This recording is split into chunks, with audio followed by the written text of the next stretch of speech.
गंगा की सहायक नदी कलियासोत नदी को 9 साल बाद इंसाफ मिला। हमारे साथ हैं उस इंसाफ को पाने में अपनी पूरी ऊर्जा खपाने वाले डॉक्टर सुभाष सी पांडे, पर्यावरणविद भी हैं और एडवोकेट भी हैं। बहुत स्वागत है सर आपका। सबसे पहले हम ये आपसे जानेंगे कि गंगा की सहायक नदी कही जाती है कलियासोत नदी, वो क्यों कही जाती है और इसको कैसे इंसाफ मिला? जो फैसला आया एनजीटी का वो क्या है? देखिए, गंगा जो है उत्तर भारत की सबसे ज़्यादा पवित्र और धार्मिक नदी है, जिसका महात्म्य जो है वो तमाम तरह के हमारे वेदों में बहुत सारे धार्मिक ग्रंथों में मिलता है और उसको सीधे हमारी धार्मिक आस्था का मूल स्रोत माना जाता है। 2400 किलोमीटर की जो रिवर गंगा है उसमें ढेर सारी सहायक नदियां हैं और गंगा का जो निर्वहन है, गंगा का जो सर्वाइवल है वो केवल इसी आधार पर हो सकता है कि उसकी सहायक नदियों का सर्वाइवल हो। और इस लिहाज से गंगा की सहायक नदी के रूप में या गंगा बेसिन का पार्ट के रूप में कलियासोत नदी का महात्म और इसकी इंपॉर्टेंस, सिग्निफिकेंस बहुत ज़्यादा हो जाती है। एनजीटी का एक फैसला आया सर आप हमारे तरफ देख के भी बात कर सकते हैं। एक एनजीटी का फैसला आया कि इस नदी के दोनों किनारों से 33 मीटर तक का इंक्रोचमेंट हटाया जाए। ये 33 मीटर का इंक्रोचमेंट पहले भी इसकी नपाई हुई थी, लेकिन पहले कैसी हुई थी और अब एनजीटी ने क्या फैसला दिया? हाँ जी, हाँ।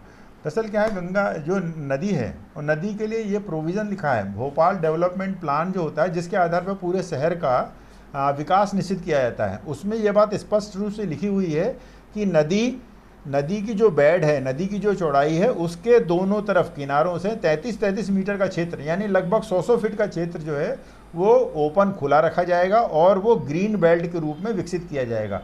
यही जब मैंने याचिका लगाई थी तो वो जो याचिका लगाई उसमें जब 20 अगस्त 2014 को जो ऐतिहासिक आदेश पहली बार जब आया एनजीटी की तरफ से, तो उन्होंने दोनों बिंदुओं को लिया। उन्होंने कहा चूंकि ये नदी जो है इसका महात्म बहुत ज़्यादा है और ये एक अकेली भोपाल शहर की अकेली अर्बन रिवर है, अकेली नदी है। कहने को तो सिटी ऑफ लेक है, यहाँ पर बहुत सारे लेक्स हैं, लेकिन नदी एक ही है। इसीलिए इसको बचाने के लिए ज़रूरी है कि इसके किनारों पर, चाहे नदी पर या उसके किनारों पर जितने अतिक्रमण हैं सबको तोड़ दिया जाए, तोड़ने का पैसा अतिक्रमणकारियों से वसूला जाए और नदी के अंदर ये सुनिश्चित किया जाए कि कोई भी सीवेज इत्यादि इसमें नहीं मिलेगा। नहीं तो जो सीवेज मिलेगा उससे नदी जो है वो नाले के रूप में कन्वर्ट हो जा रही है और अंततोगत्वा वो ग्राउंड वाटर को कंटामिनेट कर रही है। पहली बार आपने याचिका लगाई या पहली बार एक आदेश आया, उसके बाद सर और कितने आदेश आए इस आदेश के पहले? मैं बताऊं, बहुत एक बड़ी दर्दनाक, बड़ी लंबी लड़ाई है। 2014 में जब याचिका लगाई उसके बाद से कम 225 से अधिक जो है इसकी हेयरिंग हो चुकी हैं। यहाँ से ये हाई कोर्ट भी जा चुका, हाई कोर्ट से वापस भी आ चुका। ये केस इतना लंबा चला है, इस पर बहुत सारे इसके इन्स और आउट्स हैं। मेरे ऑफिस में इनकम टैक्स का भी जो है वो सर्चिंग भी हो गई इसके चक्कर में। मेरे पास लोगों ने बहुत सारे पैसे के लिफाफे भेजे कि कुछ लाख पड़े हैं सर, इसको टच कर लीजिए। औरतें भेजी हैं, उसके कारण मुझे कैमरा लगाना पड़ा डर के मारे, क्योंकि मुझे को अपनी खुद की चिंता थी। मैं एक रास्ते कभी जा नहीं पाता, मैं एक बार आता हूँ किसी रास्ते से, मेरे को दूसरे रास्ते से जाना पड़ता है। मैं खाने का समय मेरा निश्चित नहीं कर सकता। मेरे बच्चों ने बाहर से मंगा करके, आप देखेंगे तो मेरी गाड़ी में जो है वो जो लाल मिर्च है उसके पाउडर के बहुत पैकेट मंगाए जो 7-8 फीट तक जाते हैं। चाकू एक मंगा के रखा, बाबा आपकी सुरक्षा रहेगी। इतना ज़्यादा पूरा घर, पूरा परिवार इसे लगा रहा।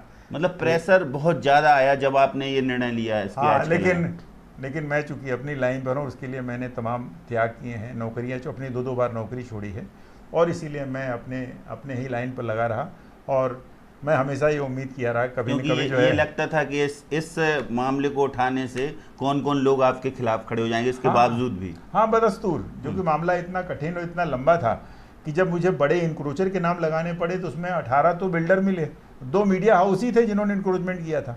तो ये तमाम तरह के लोगों से लड़ना मामूली नहीं था। बहुत सारे मीडिया हाउस ने मेरा बायकॉट भी किया, उन्होंने बहुत समय तक बायकॉट कर रखा और फ़ोन ऐसे करते थे कि सर सबसे पहले आप ही का नाम लिखा है, लेकिन हमारी मजबूरी है कि हम नहीं ले सकते।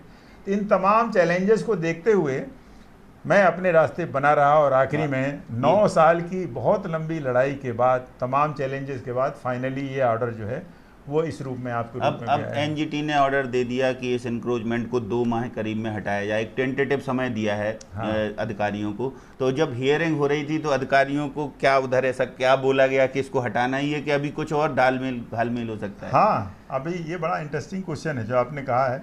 हुआ ये है कि जब ये पूरा नॉन कंप्लायंस चलने लगा, आदेश तो इसका निकल गया था 20 अगस्त 2014 को, उसको अंतिम आदेश कहते हैं या जजमेंट कहते हैं। जी। उस जजमेंट के आने के बाद जो है वो तमाम तरह के इसमें इफ एंड बट्स चलते रहे, और सरकार की तरफ से और जो एक कमेटी, इंटरनल कमेटी बना दी गई, बल्कि एनजीटी के पूर्व जजों के द्वारा भी धीरे धीरे इसमें बहुत सारा डेविएशन हुआ।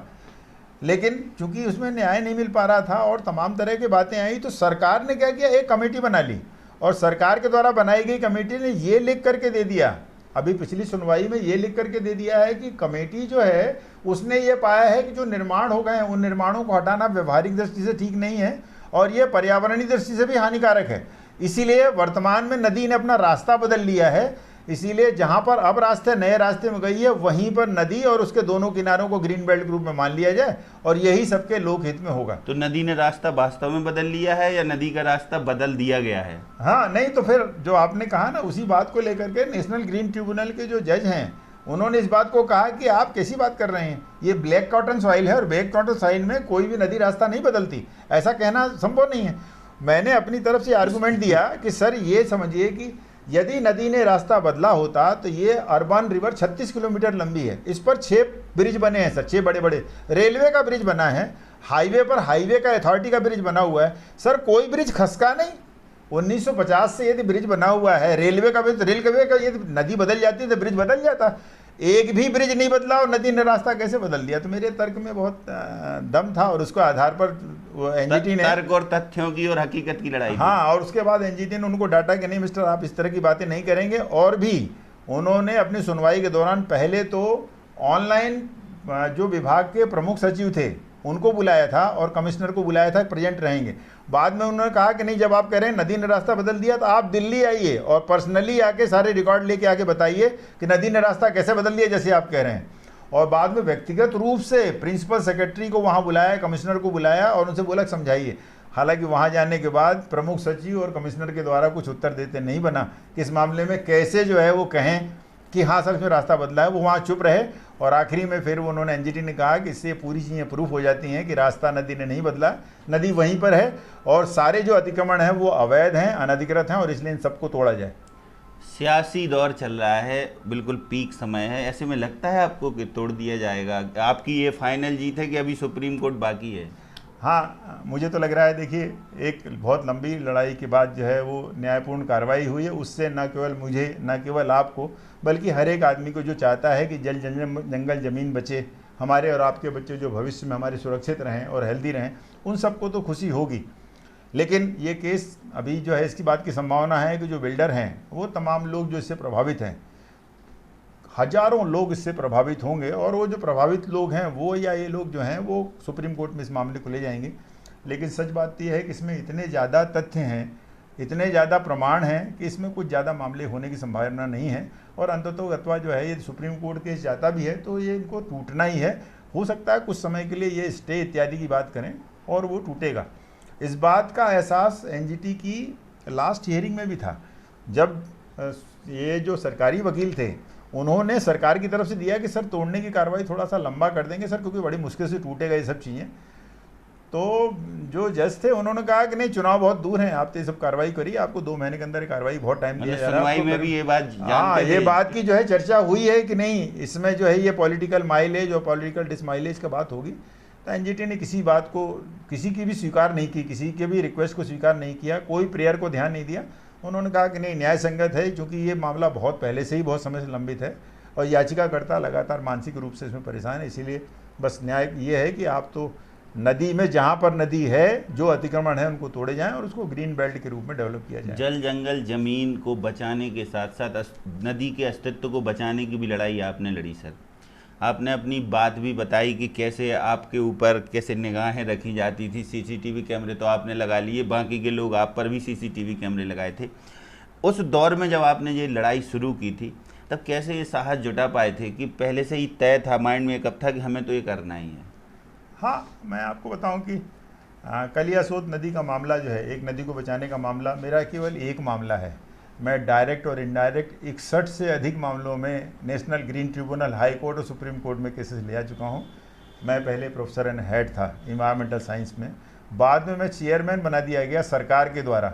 मुझे वहाँ राज्य मंत्री का स्टेटस का दर्जा दिया गया, तमाम मेरे को प्रिविलेजेस मिले उसके बाद, लेकिन मैंने वो नौकरी भी छोड़ दी। और दोनों नौकरियाँ छोड़ करके मुझे लगा कि मेरे जीवन की सार्थकता इसमें है कि मैं अपनी क्यों लगा ऐसा? वो क्या कारण था, क्यों लगा? क्योंकि सब जो सोचते हैं लोग कि हमें कोई पद मिले, प्रतिष्ठा मिले, मान मिले, सम्मान मिले, वो सब छोड़ दिया सिर्फ इस लड़ाई के लिए? नहीं, इसीलिए सब कि जब आप किसी चीज़ को बहुत ज़्यादा किसी में घुस जाते हैं, किसी भी यदि केस के अंदर आप पूरी तरह से इन्वॉल्व हो जाते हैं, तब उसमें आप इतना डूब जाते हैं कि आपको सब कुछ दिखने लगता है। मैं आपको बताऊं कि पर्यावरण पर केवल मैंने काम नहीं किया जैसे सामान्य आदमी करते हैं। मेरे 100 से ज़्यादा शोध पत्र हैं। मैं विभिन्न देशों में 10 से ज़्यादा अंतर्राष्ट्रीय समागमों में डायरेक्टर रहा हूँ। मेरी 29 पुस्तकें हैं वर्ल्ड वाइड, ईरान से हैं, थाईलैंड से हैं, इंग्लैंड के साथ हैं, इंडिया के पब्लिशर में हैं। मेरे अंडर में 12 लोग PhD हैं। मुझे लगा सब पढ़ने लिखने का सार यही है कि मैं अपनी मातृभूमि को, जल, जंगल और ज़मीन को बचा लूँ। यही कारण है कि तमाम याचिकाएँ मेरी जंगल को बचाने को हैं, बहुत सारे तालाबों को लेकर के हैं। नर्मदा के ऊपर भी मेरी याचिका है, इस नदी के ऊपर भी है। NGT का जो आदेश है इसमें और क्या खास है? ये तो इंक्रोचमेंट हटाएंगे, लेकिन इसको इंक्रोचमेंट हटाने के साथ साथ और क्या लगता है कि अब वो स्वरूप लौट आएगा सर उस नदी का? हाँ, बहुत बढ़िया प्रश्न है ये। मैंने क्या हुआ, जब NGT के आदेश के परिपालन में और अन्यथा भी जब मैं नदी के किनारे जाता था, तो मुझे इस बात का हमेशा ये वो रहता था कि ये नदी मात्र नहीं है, पूरे बेल्ट में ग्राउंड वाटर जो है उसमें पानी की कमी भी है और पानी बहुत बुरी तरह से कंटामिनेटेड है। पानी बहुत तरह से जो है वो विषैला पानी है। तो मुझे ये लगता था कि नदी के किनारे रहने वाले लोगों को जो पानी पी रहे हैं, ज़रा उसकी भी टेस्ट किया जाए। तो मैंने खुद ने, मेरे एक मित्र हैं राहुल शर्मा, उनके साथ मिल करके मैंने नदी के पानी की टेस्टिंग करवाई, अपने पैसे से हमने टेस्ट करवाई। और आसपास रहने वाली कॉलोनियों के जो लोग हैं उन सबके बोरिंग के पानी को टेस्ट कराया। आपको आश्चर्य होगा कि 1.5 किलोमीटर दूर नदी से रहने वालों के घर का बोरिंग का पानी भी 1600 गुना ज़्यादा प्रदूषित मिला, मलमूत्र के बैक्टीरिया मिले उसको। ये इतनी ज़्यादा खतरनाक स्थिति है। उसको देखने के बाद आपको लगता है कि कलियासोत नदी का जो क्लीनिंग, कंजर्वेशन और ब्यूटिफिकेशन का जो मेरा प्रयास है, या NGT का जो आदेश है, वो वास्तव में ये एक बहुत बड़ा, इसका बहुत बड़ा इम्पैक्ट। इंक्रोचमेंट हटाने के अलावा पानी को शुद्ध करने का भी कुछ आदेश है? उस आदेश में 2 बिंदु लिखे हैं। एक तो जितना अतिक्रमण है, चाहे वो नदी के अंदर हो या नदी के बाहर हो, जो 33 मीटर के दोनों तरफ का दायरा है, पूरी 36 किलोमीटर पर सबको तोड़ दिया जाए। और दूसरा पार्ट है कि नदी के अंदर कोई भी अनट्रीटेड पानी न मिले, किसी भी कॉलोनी का या किसी भी नाले का पानी सीधे नहीं मिलना चाहिए, क्योंकि ऐसा रहेगा तो फिर वो नदी जो है वो पूरे गंदगी से भरी रहेगी। और गंदगी भरी रहने के कारण क्या होगा, आसपास के कॉलोनियों में वही पानी पीने में जा रहा, वही पानी लोगों को जा रहा, जो लोगों की हेल्थ और हाइजीन को सीधे एड्रेस कर रहा है। लेकिन इंक्रोचमेंट हटाने में यदि कोई विवाद होता है तो उसमें राजस्व रिकॉर्ड का भी जिक्र है कि उसके आधार पर। हाँ, बीच में क्या हुआ, सरकार ने अभी आखिरी सबमिशन के पहले सरकार ने एक दांव चला था और सरकार के द्वारा ये सबमिट किया गया कि दरअसल सर क्या है, इसमें नदी का जो है रास्ता, नदी ने अपना रास्ता बदल दिया है और नदी का रास्ता बदल गया, इसीलिए अब हम इसमें सरकारी जो आंकड़े हैं उसके आधार पर TNCP में और तमाम में हम इसमें सुधार कर लेंगे, आवश्यक सुधार कर लेंगे। डेवलपमेंट प्लान जो बनेगा, जो नया डेवलपमेंट प्रस्तावित आ रहा है, उसमें सुधार करके हम नदी की जो नया वर्तमान जो स्वरूप है उसके अंदर चेंज कर देंगे। NGT ने पूरे पर समीक्षा किया और समीक्षा करके उन्होंने कहा कि नहीं, आपके द्वारा दिए गए दावे गलत हैं। NGT ने ये स्पष्ट रूप से कहा कि आप कोई भी डेवलपमेंट प्लान बना लीजिए, चाहे वो टाउन एंड कंट्री प्लानिंग के कोई भी रिकॉर्ड ला दीजिए, हमारे ऊपर वो बंधनकारी नहीं है। आपके द्वारा दिया गया कोई भी आदेश नहीं मानेगा, हम केवल एक ही दस्तावेज को मानेंगे और वो होगा रिवेन्यू रिकॉर्ड। रिवेन्यू रिकॉर्ड में वो क्या लिखा हुआ है, यदि रिवेन्यू रिकॉर्ड में लिखा हुआ है कि नहीं नदी यहाँ थी और नदी के 33 किलोमीटर, यदि 33 मीटर की दूरी पर हमको लेना है, तो रिवेन्यू के रिकॉर्ड को फाइनल मानते हुए, ऑथेंटिक मानते हुए ही हम जजमेंट पास। पहले क्या ऐसा हुआ था कि नदी के बीच से नपाई कर दी गई थी इंक्रीमेंट हटाने? वो सारे दांव पेच जो है, वो जो अधिकारी हैं उन अधिकारियों के द्वारा सारे दांव पेच चले गए। उनके द्वारा नदी की चौड़ाई को कम कर दिया गया, कुछ जगह नदी की एक तरफ ही चौड़ा कर दिया गया, कुछ जगह दूसरी तरफ छुआ नहीं गया, कुछ जगह 33 मीटर में जो है वो 28 मीटर ले लिया गया। माने वो सब जो है जितने छद्म हो सकते हैं, वो सरकारी जो अधिकारी हैं, नापने वाले लोग हैं, इन लोगों ने सारे इसमें जो है वो कलाकारियाँ की लेकिन वो कोई खास काम नहीं है इसमें। तो अब आपको भरपूर उम्मीद है कि ये फैसला सुप्रीम कोर्ट तक यथावत रहेगा, ऐसी उम्मीद है? देखिए, जिन तथ्यों के आधार पर मैंने याचिका लगाई थी वो अपने आप में बड़ी अभी वैज्ञानिक प्रेशर नहीं आ रहा है आपके ऊपर कि आप रहने दीजिए? अभी आखिरी तक तो, अभी 2 दिन पहले तक तो लोगों ने कहा कि सर जो है आपको हम दूसरे केस देते हैं, इस केस के ऊपर ध्यान मत दीजिए।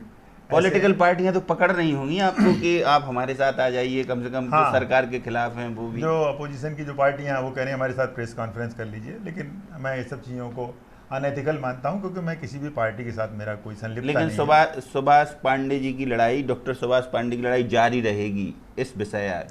हाँ, निसंदेह साहब, जब मेरे जीवन का लक्ष्य ही केवल यही है तो मैं तो अपनी मातृभूमि के लिए हर संभव कोशिश करूंगा कि मैं इसको कैसे बचा सकूं। अब अभी तक जब आप किसी लोभ लालच में नहीं आए तो अब तो संभव नहीं है कि ऐसा कुछ होगा, क्योंकि एक स्टेज जो आप बता रहे हैं जब सब कुछ आपको मिला तो वो छोड़ दिया, तो अब तो खैर कोई बात ही नहीं।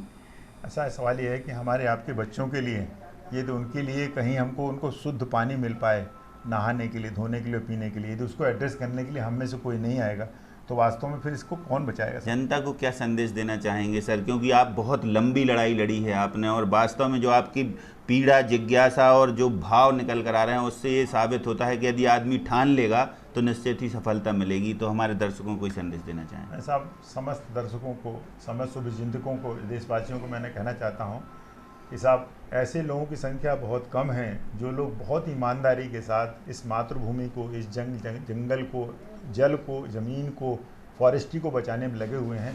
कम से कम पहले प्राइमा फेसाई आप अपना मोरल सपोर्ट दीजिए और जितना हो सके आप भी आइए। केवल एक मेरा अनुरोध सुन लीजिए कि आप चुप मत रहिए। जब कभी भी अन्याय होता है तो उस अन्याय पर चुप मत रहिए, हल अपने आप निकलेगा।